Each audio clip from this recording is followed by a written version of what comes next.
El esclavo gladiador, que estuvo a punto de conquistar el Imperio Romano. Con un ejército de esclavos y rebeldes, Espartaco desafió la poderosa maquinaria militar romana. Durante 2 años, libró una guerra épica contra el imperio, venciendo a varias legiones y sembrando el terror en las élites romanas. En la época de la antigua Roma, en una pequeña tribu, nombrada como los Medos, situada entre Tracia y Macedonia, es donde inicia esta historia. Esa pequeña tribu vio nacer a Espartacus, de sus raíces se sabe muy poco, los historiadores lo describen como un hombre culto y de buena familia, que su esposa era la profetisa de su pueblo, lo que hace imaginar que Espartacus pertenecía a la nobleza de su tribu. En el año 146, en los territorios que comprenden Tracia, Tesalia, Empiro, Peonia y Macedonia, el Imperio Romano había formado una provincia. Debido a esta ocupación, los medos fueron esclavizados y otros obligados a incorporarse a las legiones del ejército romano para apoyar en las primeras avanzadas de los ejércitos auxiliares. Su esposa fue tomada como esclava, él, reclutado como soldado.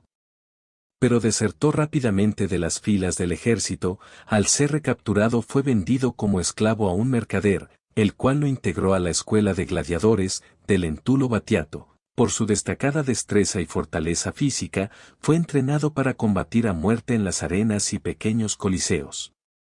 En el año 73 a.C., Espartaco, apoyado de otros gladiadores, principalmente por el celta Casto o Cántico y los galos Crixo y Enoma, junto con otras decenas de combatientes, planearon escapar. Apoderándose primero de utensilios de cocina lograron desarmar algunos guardias, propiciando el escape de la escuela de combate y el inicio de la revuelta.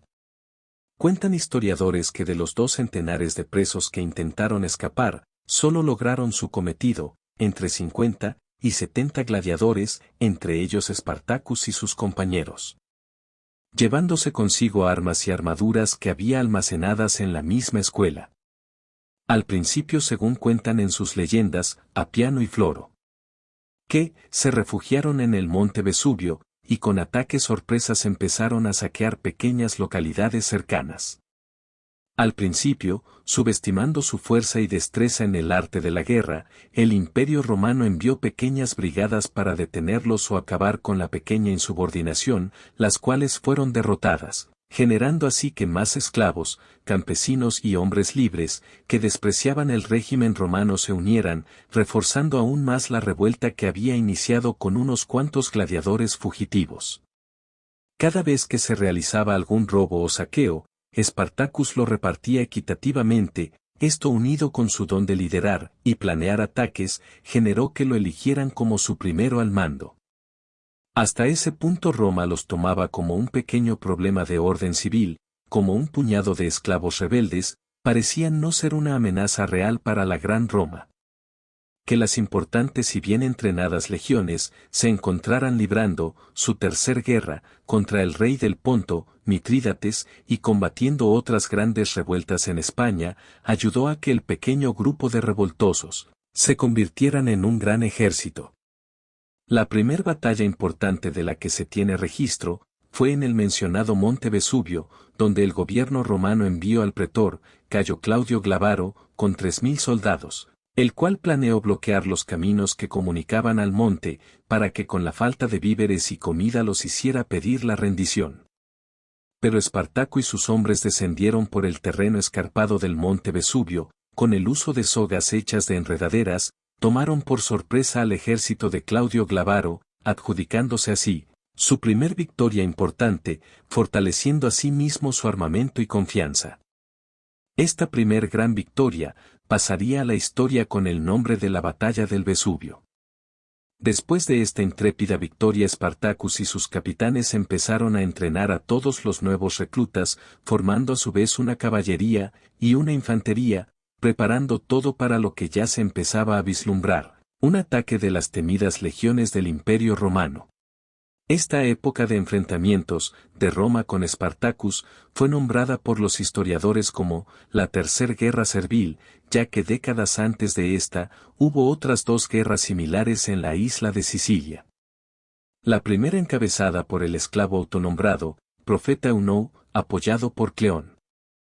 En la segunda los esclavos Trifón y Ateñón fueron los encargados de propiciar los levantamientos en contra del imperio. Cabe señalar que en estos dos acontecimientos, las revueltas fueron exterminadas por las legiones de Roma. El caso es que el ejército de Espartacus rápidamente creció, de iniciar con varios cientos, hasta llegar a una cantidad aproximada de entre 50.000 a 70.000 hombres. Algunos rebeldes o esclavos estaban acostumbrados al duro trabajo físico, por lo que tenían buena forma y resistencia para el combate. Para entonces los rebeldes de Espartacus ya representaban una molestia para Roma, por lo que el imperio decidió enviar 2 legiones, esta vez comandadas por el pretor Varino, para terminar con el ejército de los gladiadores.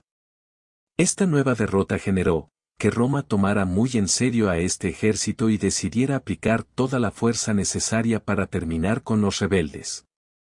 Espartacus comprendió que librar una batalla duradera sería catastrófico para su ejército, pues las legiones romanas que seguían llegando eran inmensas, para poder derrotarlas, por lo que Espartacus decidió emprender la retirada al interior de Roma, ya que emprender la huida por la península itálica en barcos era una misión imposible.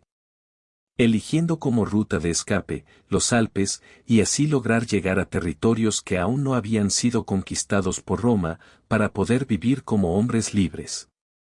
Visión que no compartía Crixo, uno de los 3 líderes del ejército. Creía que podían avanzar hacia Roma, derrotando a los ejércitos que salieran a su paso, y conquistar la capital del imperio. De este modo, aquel gran ejército rebelde se dividió en 2.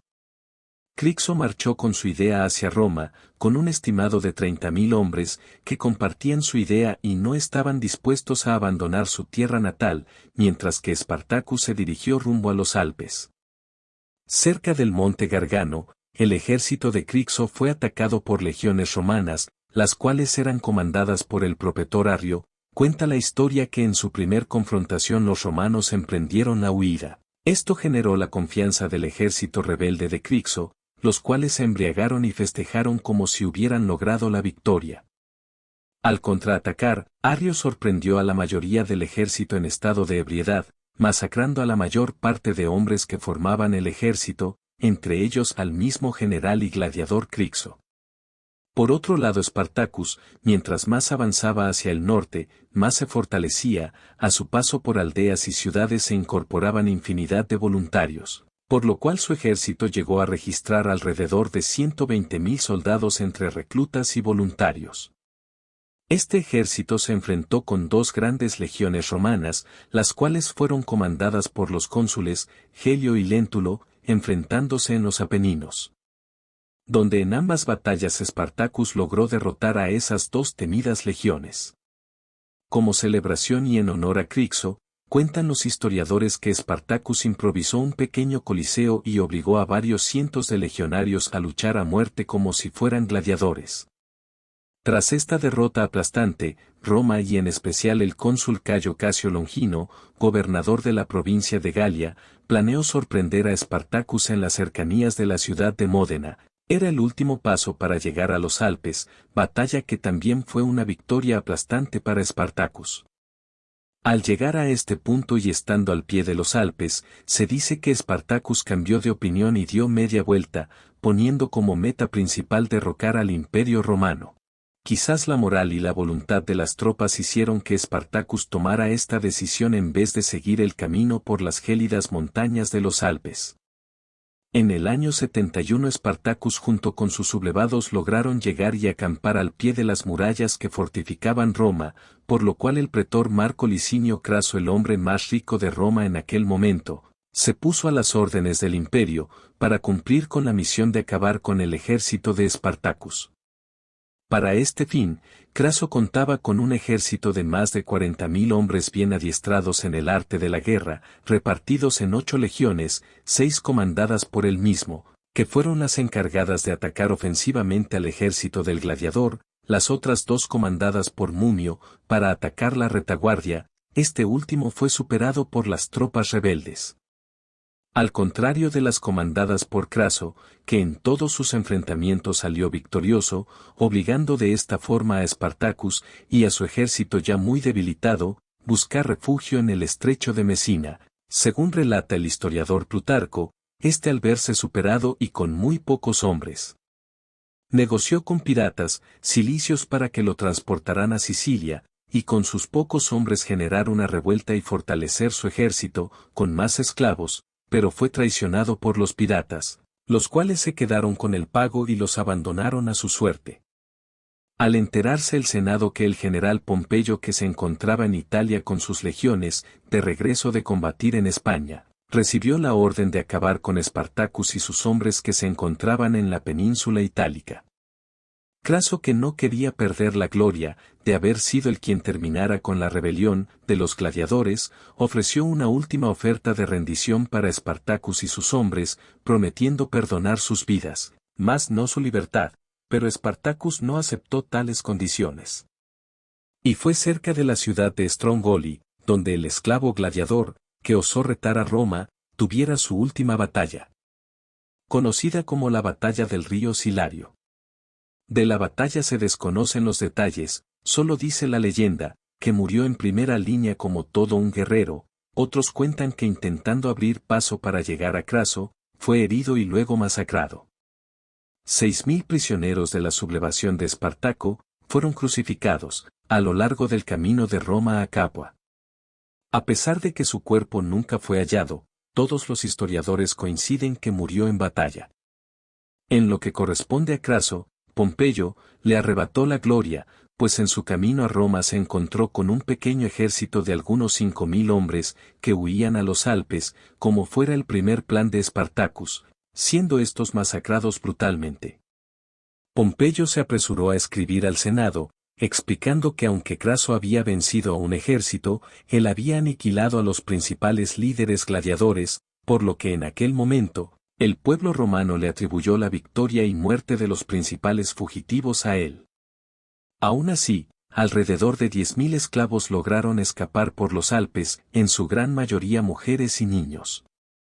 Fue así, como Espartaco se convirtió en una especie de superhéroe para los esclavos, por lo que se siguieron produciendo fugas masivas en los años siguientes, y debido a estas guerras serviles, el maltrato a los esclavos disminuyó. Algunos lograron tierra y libertad en un proceso llamado manumisión, pero esa es otra historia. ¿Y tú qué piensas al respecto? Cuéntame abajo en los comentarios. Gracias por acompañarnos y no olvides suscribirte para recibir más contenido interesante. Hasta la próxima.